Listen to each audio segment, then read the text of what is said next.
Hello good morning students. आज class 10 में biology science में एक नया टॉपिक है आपका हीमोग्लोबिन। इसके पहले भी आप इसके बारे में थोड़ा बहुत पढ़ चुके हो। ब्लड जब पढ़ाया था तो उस ब्लड में यानी रुधिर में ये पार्ट आया था, परंतु फिर भी हम इसको यहाँ पर पर्टिकुलर एक विशेष रूप से संक्षेप में पढ़ते हैं, क्योंकि आपकी परीक्षा में जो है हीमोग्लोबिन पर टिप्पणी या ये कहाँ पाया जाता है और इसका क्या वर्क है, क्या कार्य है, ये कई बार पूछा गया है। इसलिए यहाँ पर इसके बारे में थोड़ा पढ़ना ज़रूरी है। और आइए हम देखते हैं क्या होता है। तो इतनी 4-5 लाइनों में सारा क्लियर हो जाएगा कि ये पाया कहाँ जाता है, इसका क्या कार्य होता है और इस पर एक टिप्पणी लिखना है। तो आप इतना सफिशिएंट है आपके एग्ज़ाम के हिसाब से। देखिए क्या है कि हीमोग्लोबिन लाल रुधिर कणिकाओं में उपस्थित रंगायुक्त ग्लोब्यूलर प्रोटीन के अणु हैं, यानी ये लाल रंग के बने हुए लाल रुधिर कणिकाओं में उपस्थित होते हैं और ग्लोब्यूलर प्रोटीन के बने होते हैं। आपसे पूछा जाता है को हीमोग्लोबिन कहाँ पाया जाता है, तो आपको सीधा सा जवाब देना है, क्योंकि ये लाल रंग के होते हैं इसलिए आप ऐसे ही याद रख सकते हो कि ये लाल रुधिर कणिकाओं में यानी रेड ब्लड कॉर्पस में पाए जाते हैं। इस प्रकार से आप याद रख सकते हो। तो पहली लाइन से एक क्वेश्चन हमारा क्लियर होता है कि हीमोग्लोबिन लाल रुधिर कणिकाओं में उपस्थित रंगायुक्त लाल रंग के यानी ग्लोब्यूलर प्रोटीन के बने अणु होते हैं। तो यहाँ से 2 प्रश्न हमारे क्लियर होते हैं कि ये किस चीज़ के बने होते हैं, तो आपको बताना है ग्लोब्यूलर प्रोटीन के बने होते हैं। और पाए कहाँ जाते हैं, तब आप बताओगे ये लाल रुधिर कणिकाओं में पाए जाते हैं, ठीक है, या लाल रक्त कणिकाओं में पाए जाते हैं। इस प्रकार से आप बता सकते हो। इसके आगे हीमोग्लोबिन श्वसन के लिए अत्यंत महत्वपूर्ण है, यानी जो हमारी श्वसन की क्रिया होती है उसमें ये अहम भूमिका निभाते हैं। और वो क्या निभाते हैं, देखिए अगली लाइन में।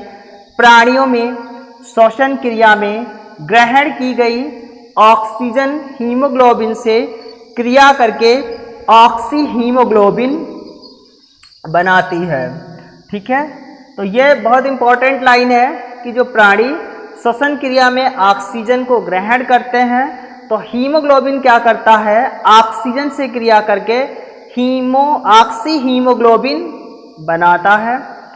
और कम ऑक्सीजन सांद्रता वाले ऊतक द्रव के संपर्क में आने पर यह पुनः ऑक्सीजन प्लस हीमोग्लोबिन में विघटित हो जाता है। यानी जब श्वसन में ऑक्सीजन ली जाती है उसके साथ तो ये क्रिया करके पहले ऑक्सी हीमोग्लोबिन बनाता है।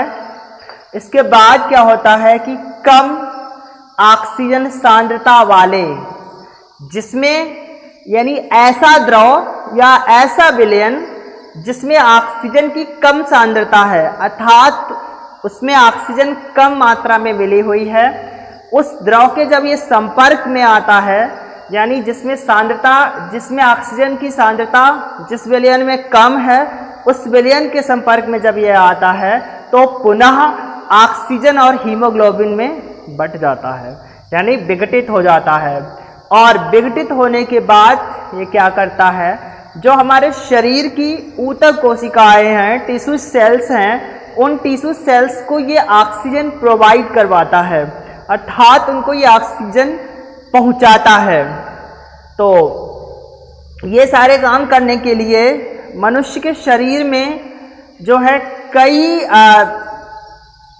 सारी लाल रुधिर कणिकाएं उपस्थित होती हैं, क्योंकि जितनी संख्या में ज़्यादा लाल रुधिर कणिकाएं उपस्थित होंगी उतने ज़्यादा हीमोग्लोबिन का निर्माण होगा, क्योंकि हीमोग्लोबिन जो है वो लाल रुधिर कणिकाओं को बनाने का या निर्मित करने का एक भाग होता है, यानी इसकी अहम भूमिका होती है, ये हीमोग्लोबिन को निर्मित करता है, ठीक है।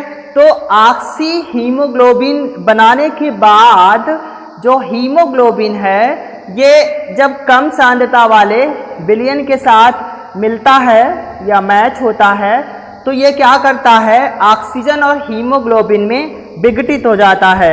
ये लाइन हमें बहुत अच्छे से याद रखना है कि ऑक्सी हीमोग्लोबिन में ये विघटित हो जाता है और ऊतक कोशिकाओं तक ऑक्सीजन पहुंचाता है। जो हमारे शरीर के टिश्यू सेल्स हैं उनको ये ऑक्सीजन प्रोवाइड करवाता है और इस कार्य के लिए जो है रुधिर में लाल रुधिर कणिकाएं बहुत बड़ी संख्या में होती हैं। यानी जो ये कार्य ऊपर था ऑक्सी हीमोग्लोबिन बनना और ऑक्सी हीमोग्लोबिन के बाद पुनः ऑक्सीजन व हीमोग्लोबिन में विघटित होना, साथ में सबसे इंपॉर्टेंट लाइन है ऊतक कोशिकाओं में ऑक्सीजन पहुंचाना। यानी ऊतक कोशिकाओं को ऑक्सीजन पहुंचाने के लिए काफ़ी मात्रा में हमारे जो शरीर में रुधिर है उस शरीर के रुधिर में लाल रुधिर कणिकाओं की संख्या होती है। यानी आप देख सकते हो कि पुरुषों में जो है लाल रुधिर कणिकाओं की संख्या प्रति घन रुधिर में लगभग, यानी आप कह सकते हो 55 लाख, यानी प्रति घन ml 55 लाख और मतलब होती है। पुरुषों में ये संख्या 55 लाख तक होती है और स्त्रियों में यही संख्या जो है थोड़ी कम होती है, यानी कि 50,000 तक स्त्रियों में ये संख्या होती है। तो जो आरबीसी हैं, जो हमारी रेड ब्लड कार्पसेल्स हैं या इन्हें इरिथ्रोसाइट्स भी कहते हैं, यानी इरिथ्रोसाइट्स भी कहते हैं, उनका ये एक भाग होता है हीमोग्लोबिन। ठीक है, तो हीमोग्लोबिन लाल रुधिर कणिकाओं में पाया जाता है और ये क्या करता है, जो स्तनधारी होते हैं उनमें जो हमारी लाल रुधिर कणिकाएं होती हैं उन लाल रुधिर कणिकाओं में उपस्थित हीमोग्लोबिन और प्लस इसमें स्तनधारियों में आरबीसीसीएस यानी रेड ब्लड कार्पेल्स जो होती हैं वो केंद्रक विहीन होती हैं। इनमें न्यूक्लियस अब्सेंट होता है, प्रेजेंट नहीं होता है। हालांकि उसे हमें नहीं पढ़ना है, यहाँ पर हमें बस ये याद रखना है कि हीमोग्लोबिन कहाँ पाया जाता है और उसका कार्य क्या है। तो उसका कार्य नीचे लिखा गया है कि हीमोग्लोबिन प्राणियों के शरीर में ऑक्सीजन परिवहन का कार्य करता है। यानी जो जीवित प्राणी हैं उन प्राणियों की बॉडी में ये क्या करता है, ऑक्सीजन को ट्रांसपोर्ट करता है, अर्थात श्वसन करने वाले जीवधारियों को श्वसन के लिए ये ऑक्सीजन उचित मात्रा में पहुंचाता रहता है। ठीक है, ये रुधिर का भी एक मोस्ट इम्पॉर्टेंट काम है कि अगर पर्टिकुलर हीमोग्लोबिन का पूछा जाता है विशेष तौर पर तब भी आपको यही लिखना है और रुधिर के कार्य में भी ये श्वसन के लिए रुधिर जो है ऑक्सीजन शरीर के विभिन्न अंगों तक या विभिन्न ऊतकों तक पहुंचाता है। ऐसा पीछे पढ़कर भी आए हैं। तो आज का ये टॉपिक था हीमोग्लोबिन। तो इसमें 3 क्वेश्चंस बहुत इंपॉर्टेंट बनते हैं, वो भी शॉर्ट में, कि हीमोग्लोबिन कहाँ पाया जाता है और हीमोग्लोबिन किस चीज़ से बना होता है। तो पहला क्वेश्चन, हीमोग्लोबिन लाल रुधिर कणिकाओं में पाया जाता है या लाल रक्त कणिकाओं में पाया जाता है और ये ग्लोब्यूलर प्रोटीन का बने होते हैं या ग्लोब्यूलर प्रोटीन के अणु होते हैं। इसके बाद इसका कार्य क्या होता है, तो इसका अगर छोटा लिखना चाहते हो तो आप लिख सकते हो कि प्राणियों के शरीर में ऑक्सीजन परिवहन का कार्य करता है, और अगर थोड़ा बड़ा लिखना है तो प्राणियों में श्वसन क्रिया में ग्रहण की गई ऑक्सीजन के साथ क्रिया करके ये ऑक्सी हीमोग्लोबिन बनाता है। और यही जब कम ऑक्सीजन यानी ऑक्सीजन सांद्रता वाले, जिसमें कम, ऐसा विलयन जिसमें कम सांद्रता वाला विलयन है, ऑक्सीजन की कम सांद्रता है, उसके साथ या उसके संपर्क में आने पर ये पुनः ऑक्सीजन और हीमोग्लोबिन में विघटित हो जाता है और ये ऊतक कोशिकाओं को ऑक्सीजन पहुंचाने का कार्य करता है। इसी के साथ आज का छोटा सा टॉपिक हीमोग्लोबिन समाप्त होता है और इसमें हमें इतना ही पढ़ना था और इतना ही लिखना है और छोटा है परंतु बहुत ही महत्वपूर्ण है, इसलिए आप इसको बहुत अच्छे से करना और पढ़ना।